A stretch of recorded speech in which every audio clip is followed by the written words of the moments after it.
This is a glimpse inside my cog project and kind of a look inside my den, which is in various stages of disaster.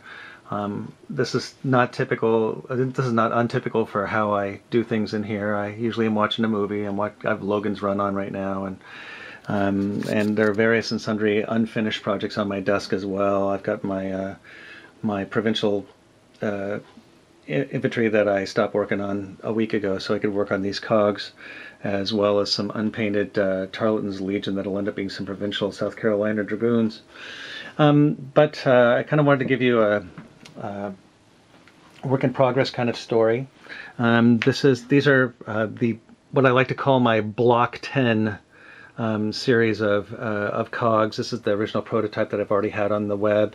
They start out kind of as a big chunk of basswood. Looks like this. It's just a 24-inch by 3-inch piece of basswood, and I just cut it up to the sizes that I want. I've got 3 different sizes of cogs I'm working on. These are the standard medium-sized cogs. They're an inch and a half by 3/4. This is a large cog. These will be large cogs at 2 inches by 3/4. And I've got a couple of bigger ones too that are going to be 2 inches by 1 inch. That are going to be a little tubbier. And then I've got teeny tiny ones too, like this guy right here. In any case, I'm trying to work it out so that I can do kind of a mass production kind of situation. And the first thing you have to do is you have to shape the hulls, and the hulls are just ground out by using a Dremel tool. And the Dremel, the Dremel, the Dremel in my hands is a dangerous weapon, and so nothing looks quite the same. I go ahead and grind out the hulls, and then I make little templates for the fighting castles. And David Manley's exactly right. I need to turn these babies around, and the first 10, of course, are wrong. That's why they're the Block 10 group. But I'm going to make a whole shit pile of these, so the subsequent ones will be better.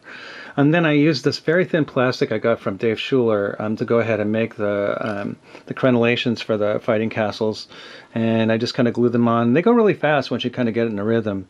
The masts are just made of thin plastic rod made by Evergreen, and then I stick a bead on top, and I go ahead and then the crossbar is just a piece of wire, and I go ahead and I just prime everything and get ready to paint it. This is just your basic toothpick, flat toothpick. Those have become the stern posts. I just carve off the bottom quarter because they're kind of round and they look like they might be kind of rudder-ish. And assemble it all, and then they're ready to paint. These are just kind of the masts. These are just kind of the sails that I've made for the ships. I'm not sure how they'll go on. They may kind of suck. I'm not quite sure if I'm going to be happy with them or not, but I'll try them once and see what happens. They may be sailless after this.